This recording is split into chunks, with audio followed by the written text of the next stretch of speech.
9 दिन का, पूरे 9 दिन का अवसर मिला। प्रभु की कृपा से, ठाकुर जी की कृपा से, भोले बाबा की कृपा से 9 दिन का अवसर मिला है। और ऐसे अवसर तभी मिलते हैं जब हमारे पूर्व जन्म के भाग्य उदय होते हैं और पापों का नाश होता है, पाप नष्ट हो जाते हैं, पुण्यों का जब उदय होता है तब जाकर के हमें ऐसे सुंदर अवसर मिलते हैं। तो ये सुंदर सा अवसर मिला है, बड़े भाग्यशाली हम और आप सभी हैं। और हमें अगर सोचो कि हम दूर से चल करके आए हैं तो बड़े ज्ञानी होंगे दादा, तो हम यहाँ से हाथ जोड़ करके सबको बताते हैं कि हम ज्ञानी नहीं हैं। सोचो हमारे अंदर सुंदर वाणी है तो भी नहीं है, विद्युता है वो भी नहीं है, जो भी है सब राधे रानी की कृपा है। जो कुछ कहने का, कुछ सुनाने का प्रयास करेंगे आप सबको। तो ये ज्ञान की गंगा, भगवती गंगा, जिसमें 9 दिन तक आप सब मिल करके गोता लगाएंगे, अपने जीवन को धन्य बनाएंगे, जीवन को कृतार्थ करेंगे। ये हमारे गोविंद जी के मुखारबिंद द्वारा प्रकट हुई भगवती ज्ञान की गंगा। और गोविंद जी के चरणों से भगीरथी गंगा प्रकट हुई है। तो भगीरथी गंगा में जब हम स्नान करने जाते हैं, गोता लगाने जाते हैं, तो हमें चल करके जाना पड़ता है, काफी परिश्रम करना पड़ता है, खर्च करना पड़ता है, समय भी देना पड़ता है, तब जा करके हम उसमें गोता लगा पाते हैं। और ये जो भगवती गंगा, भगवती ज्ञान गंगा हमारे बीच आज से प्रवाहित हो रही है, सभी भक्त इसमें 9 दिन तक गोता लगाएंगे। ये घर घर, शहर शहर, नगर नगर चल करके जाते हैं। तो इतनी महान है भगवती गंगा कि आप जहां चाहोगे वहां बुला सकते हो। कल्याण तभी होगा जब हम इस ज्ञान की गंगा में, भगवती गंगा में हम गोता लगाएंगे, हमारे जीवन धन्य तभी होंगे। और भगवान ने हमें जब यहाँ पर भेजा तो मेन एक यही उद्देश्य दिया कि जाओ भजन कीर्तन करो, भक्ति भाव में मन लगाओ, पूजा पाठ करो। लेकिन मनुष्य क्या करता है, आने के बाद यह मोह रूपी जो महिषासुर है इसमें आकर के फंस जाता है, नहीं कर पाता है। और भागवत की जो कथा हमारी है, यह मोह रूपी महिषासुर का नाश करती है और जीवन को धन्य बना देती वाली है। ऐसी हमारी भागवत की कथा। तो नैमिषारण्य धाम में हमारे सूत जी महाराज शौनक आदि 88,000 ऋषियों को निरंतर पुराणों की कथा सुनाते रहते। सूत जी से शौनक जी ने एक दिन प्रश्न कर दिया कि महाराज, ये घोर कलयुग में सभी जीव राक्षस वृत्ति के हो जाएंगे, इनका कल्याण कैसे होगा? इनका कल्याण कैसे होगा? तब सूत जी ने जवाब दिया, बड़ा सुंदर भाव में जवाब देते हैं और कहने लगते हैं कि देखो,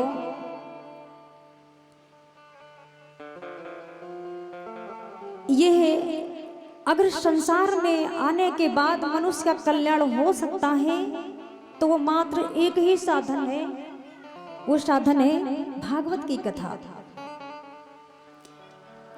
और इंसान का रूप पा करके मनुष्य रूप धारण जो हमने किया है, भगवान ने हमें इतना सुंदर सी काया दे करके भेजा है। और इसमें अगर आने के बाद अगर हम सुंदर काज ना कर पाए, सुंदर कर्म ना कर पाए, तो फिर क्या फायदा है? जैसे आए वैसे चले जाओ। लेकिन आज के जमाने में क्या होता है कि टाइम ही किसको है भक्ति भजन करने का,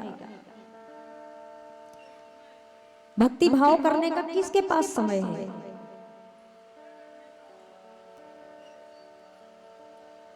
सभी को अपना अपना बस काम दिखाई देता है।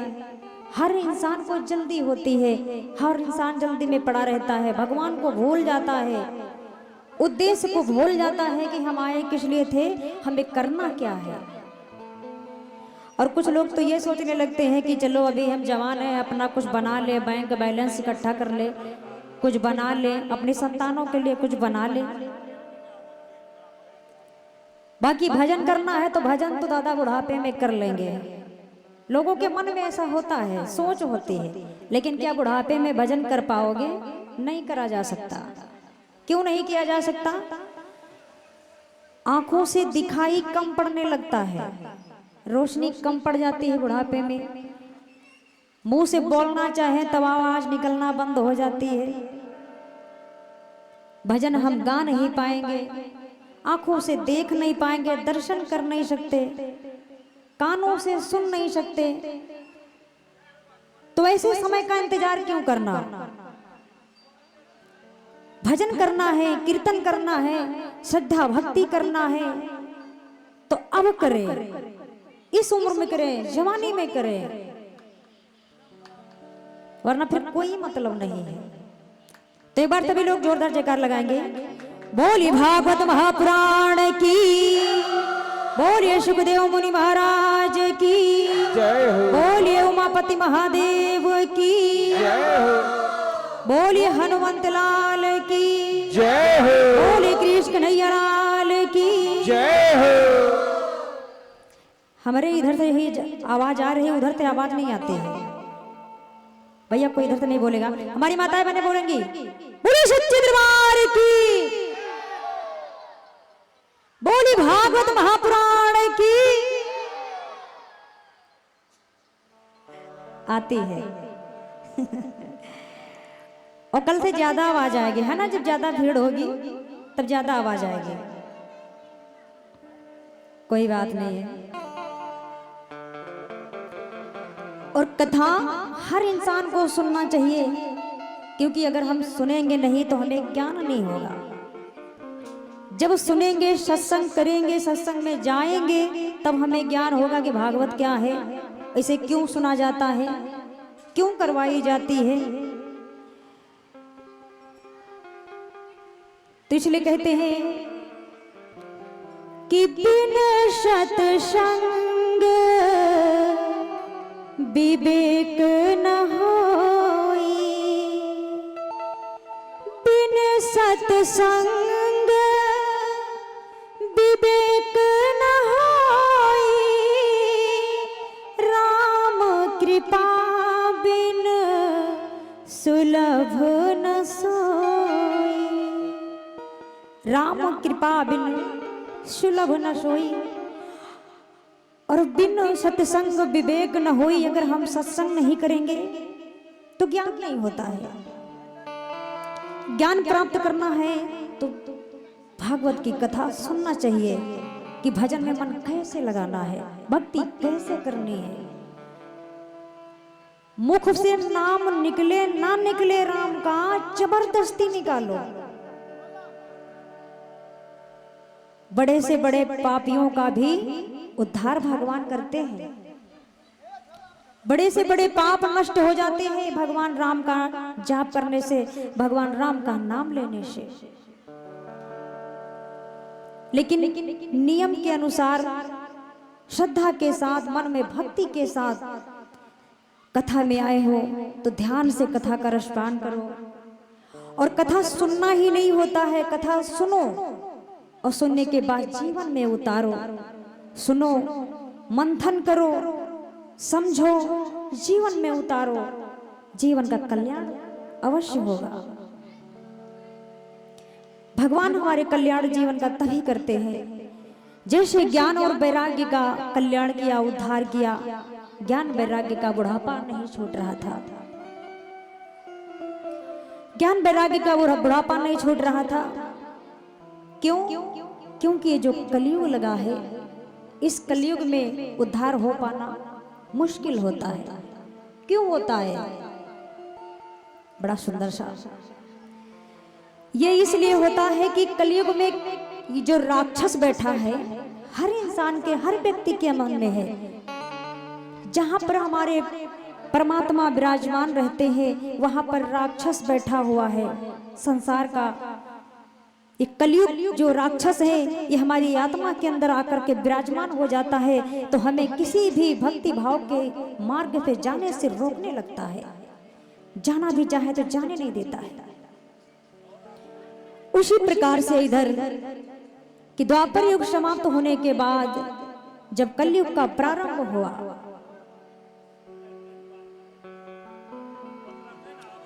उसी समय इस संसार का सारा सार समाप्त हो गया।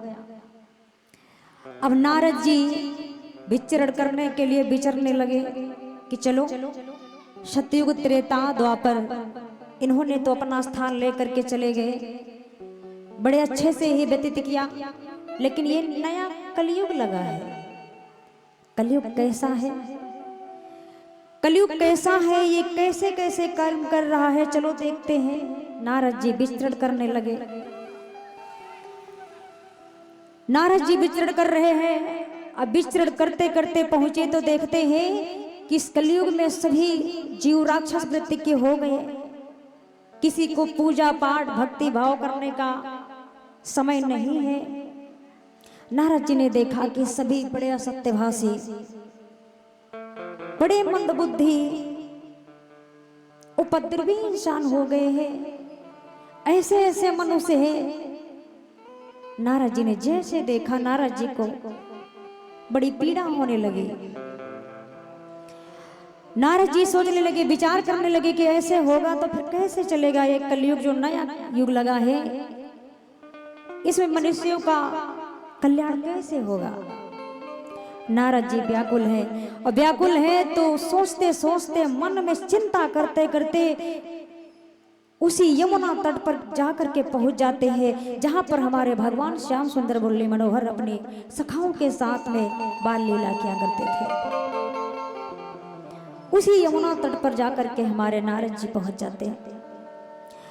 नारद जी चिंता में बैठे, सोचने लगे कि थोड़ा जलपान कर लिया जाए, थोड़ा मन को शांति पहुंचेगी, थोड़ा समझ में आएगा कि हाँ क्या करना है। नारद जी पहुंचे, जलपान किया, थोड़ा आराम करते हैं, विश्राम करने लगे।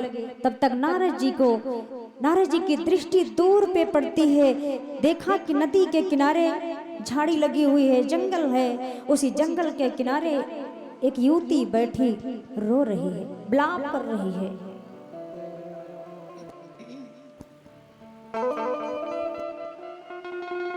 नारद जी ने क्या देखा है,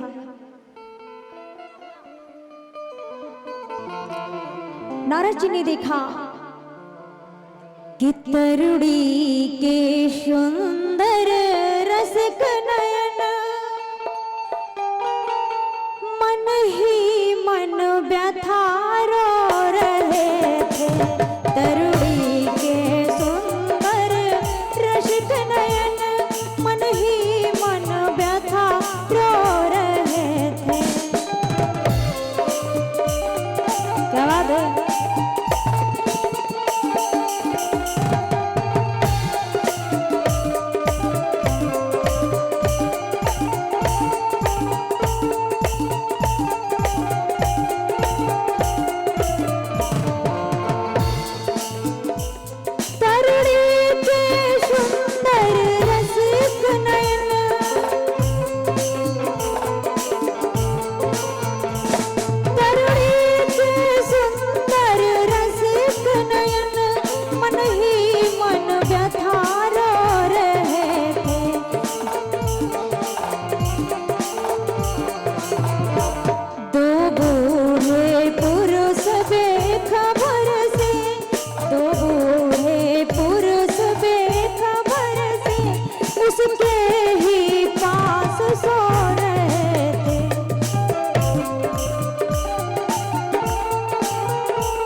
सरकार की जय हो।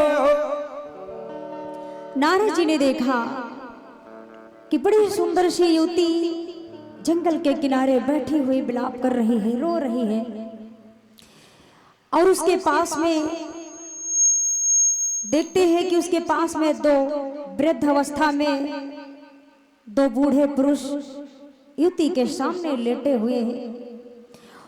युवती के आसपास सैकड़ों स्त्रियां पंखा झुला रही हैं और वो दोनों बूढ़े पुरुष जो लेटे हुए हैं युवती के सामने, बाल एकदम बगुले की तरह सफेद हो गए, शरीर में मात्र हड्डियां बची हुई हैं, अस्थियां ही अस्थियां हैं, मांस का नामो निशान नहीं है।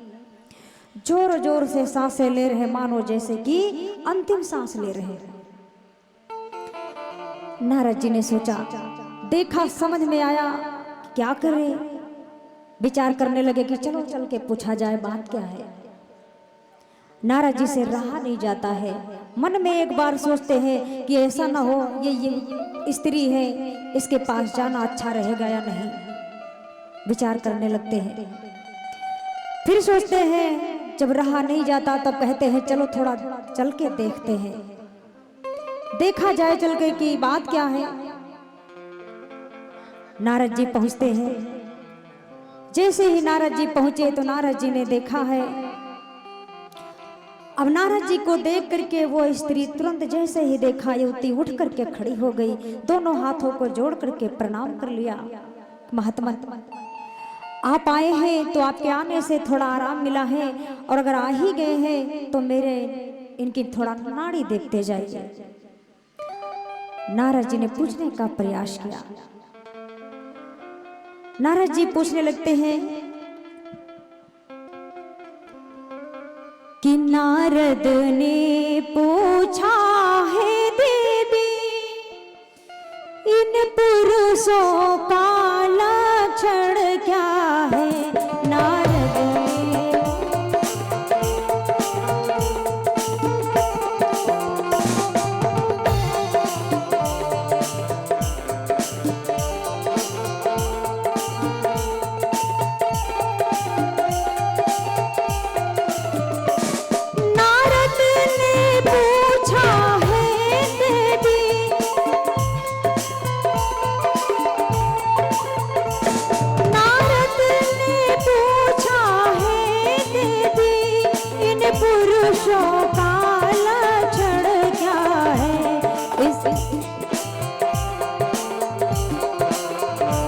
इस बन में तेरे रोने का, इस बन में तेरे रोने का, हे सुख सदने कारण क्या है।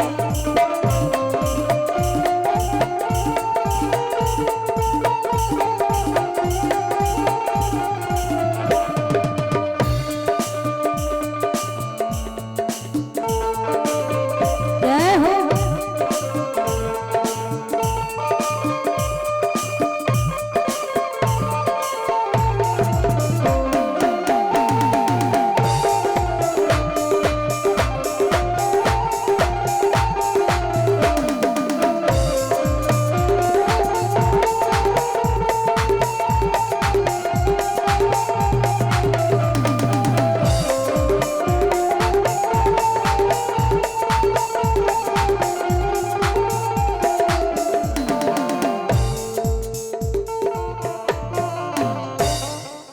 नारद जी ने पूछने का प्रयास किया।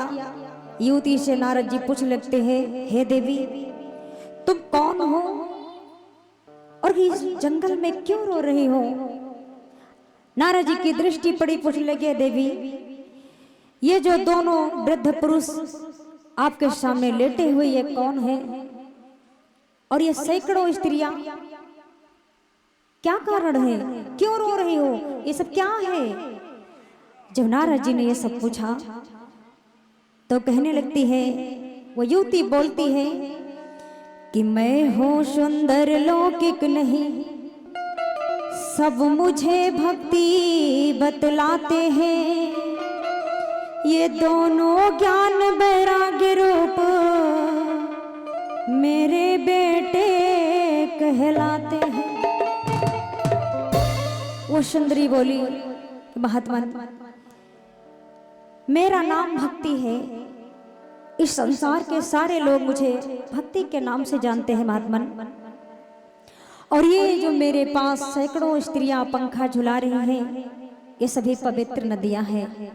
बोले ये कह लगे ये मेरे ज्ञान और वैराग्य दोनों मेरे पुत्र हैं, ये मेरे दोनों पुत्र हैं। ये बूढ़े हो गए हैं, बुजुर्ग हो गए हैं, इनसे चला नहीं जाता है। अब महात्मन देख लीजिए इनकी क्या दशा है। सोचो कि मुझे देखो और मेरी संतानों को देखो। मैं 15 वर्ष की, मेरे संतानें देखो, ये दोनों पुत्र मेरे देखो वृद्ध अवस्था में पड़े हुए हैं, बूढ़े हैं, इनका बुढ़ापा नहीं छूट रहा है। इसलिए मैं इन्हें कोई ऐसे स्थान पे ले जाना चाहती हूँ जो इन्हें भी तेज दे सके। नारद जी ने पूछा है, देवी ये सब हुआ कैसे? भक्ति बतलाने लगती है नारद जी से, कहने लगती है कि महात्मा कि मैं तो वृंदावन के प्रभाव से फिर से मैं जवान हो गई हूँ। मुझे मेरा बुढ़ापा छोड़ गया, मैं तो जवान हो गई हूँ, क्योंकि सबसे ज्यादा भक्ति वृंदावन में है।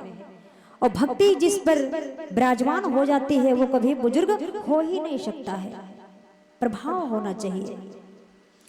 भक्ति आज वृंदावन के भाव से 15 वर्ष की हो गई है, वो जवान फिर से जवान हो गई है, लेकिन कलयुग के लगते ही वो ज्ञान और वैराग्य आज भी बूढ़े हैं, आज भी बुजुर्ग हैं, उनका बुढ़ापा नहीं छूट रहा है। भक्ति कहती है ऋषि, हे महात्मा कहने लगती है कि देखो मैं जवान हूं, मेरे पुत्र बुजुर्ग हैं। नारद जी से कहने लगती है कि ऋषिराज बात है मरने की, लज्जा की खास निशानी है।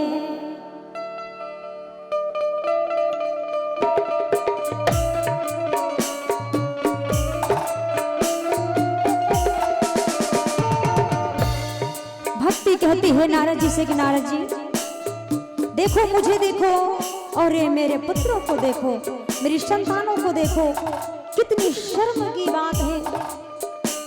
इसी राज बात है मरने की, लज्जा की खास निशानी है।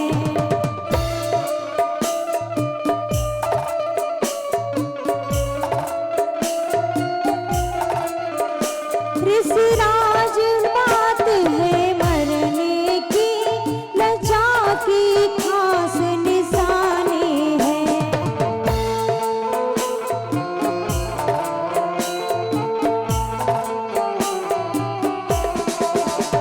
इसी राज बात है लज्जा की, मरने की खास निशानी है। बेटों पर इधर बुढ़ापा है, बेटों पर इधर बुढ़ापा है, मैया पर इधर जवानी है।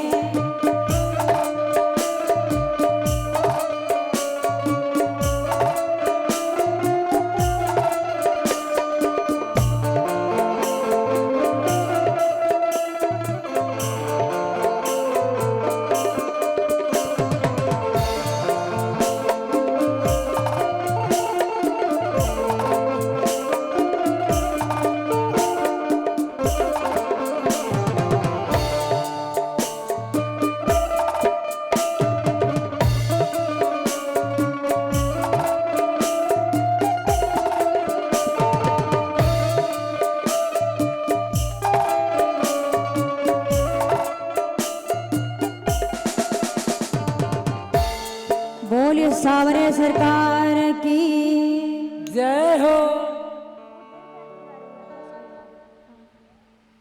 राधे, जय श्री राधे, जय श्री श्याम। अब इधर भक्ति कहने लगती है महात्मन, बड़े शर्म की बात है कि आज मैं जवान हूं, मेरे पुत्र वृद्ध हैं। जैसे ही इतना हाल सुनते हैं नारद जी कहने लगते हैं भक्ति से,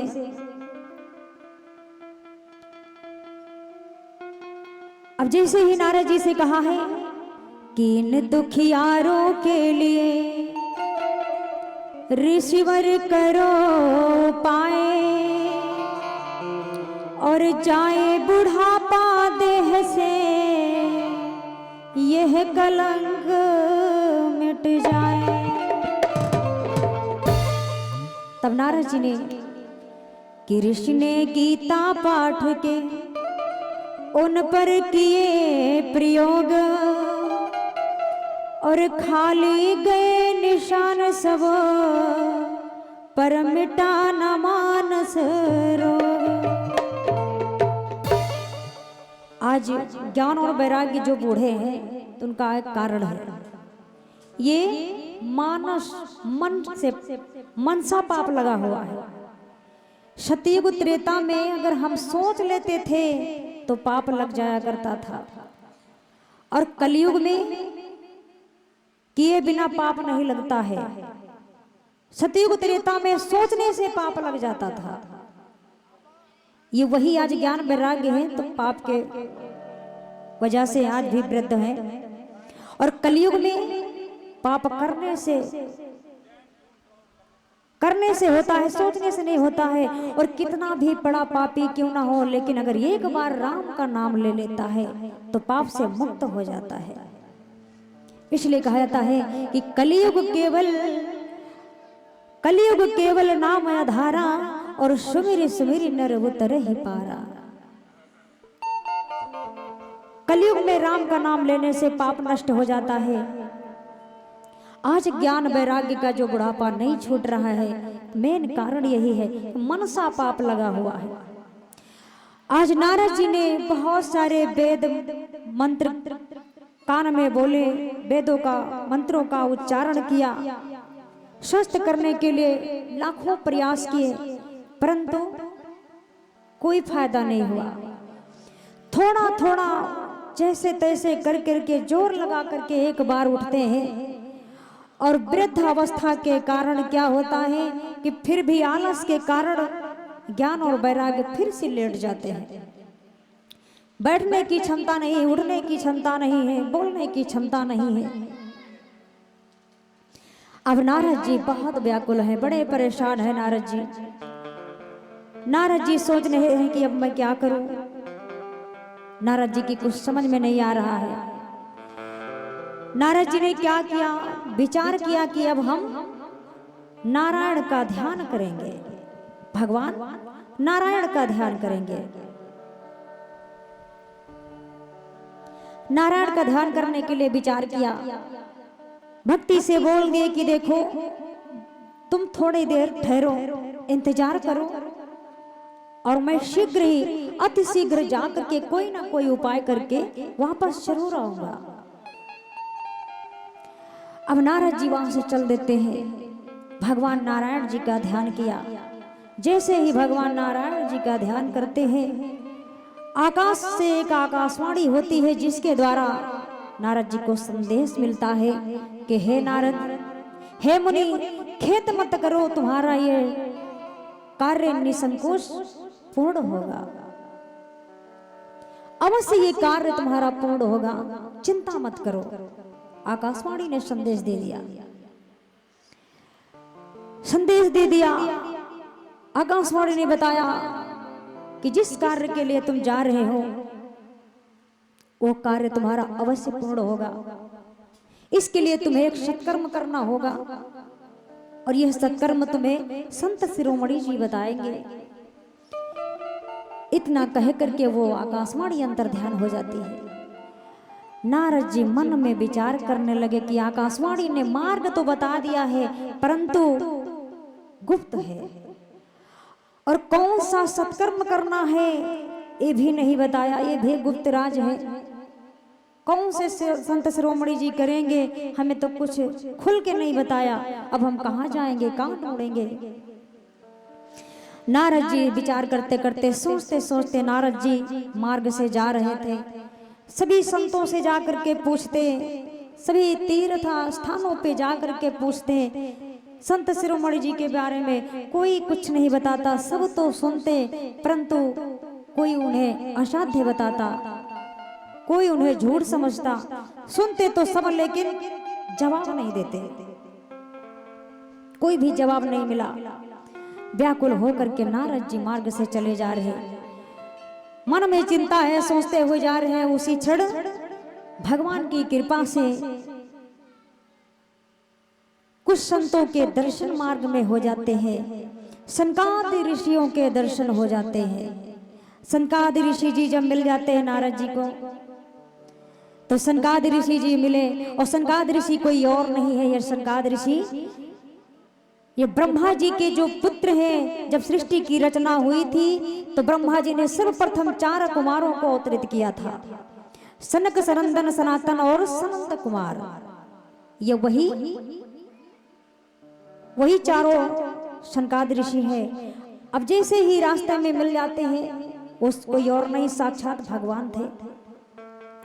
नारद जी ने प्रणाम किया और कहने लगते हैं कि प्रभु हमें मार्ग बताइए। तो सनकादि ऋषियों ने उन्हें बताया कि देखो,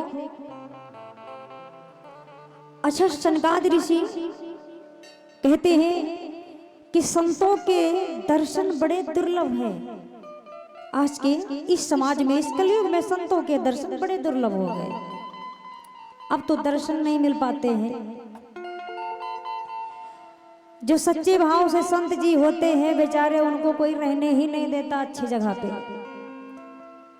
मन से है, तन से है, भगवान की भक्ति में रमे हुए, लेकिन लोग उन्हें बड़ी है की दृष्टि से देखते हैं कि अरे ये तो बनौटी वाले हैं। थोड़ा सा पूजा पाठ कर लेते, थोड़ा सा अगर हम भक्ति कर लेते हैं तो लोग देखते हैं, तो भक्ति पर भी उंगली उठाना शुरू कर देते हैं। अरे ये तो बहुत बड़े भक्त बन गए बाबा के, देखो दिन भर घंटी बजाते रहते हैं। इंसान कहने में नहीं चूकता है, चाहे वो भगवान है चाहे इंसान हो, किसी को कहने में चूकता जरा सा भी नहीं है। आज इधर दर्शन जब हो जाते हैं, आइए एक बार जोर से जयकार लगाएंगे। बोली भागवत महापुराण की, बोलिए शामरे सरकार की, बोलिए उमापति महादेव की। इधर से आवाज बहुत कम आती है, आवाज निकालिए आप लोग, बोलिए माता जी। हमारी माताएं मैंने सभी लोग आवाज से, जोरदार आवाज के साथ में जयकार लगाएंगे।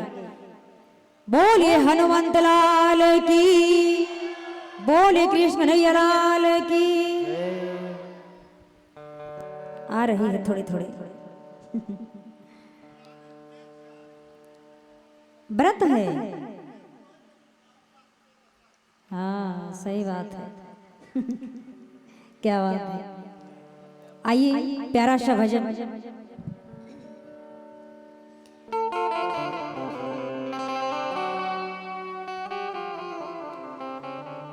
कि सारे तीर्थ धाम आपके चरणों में,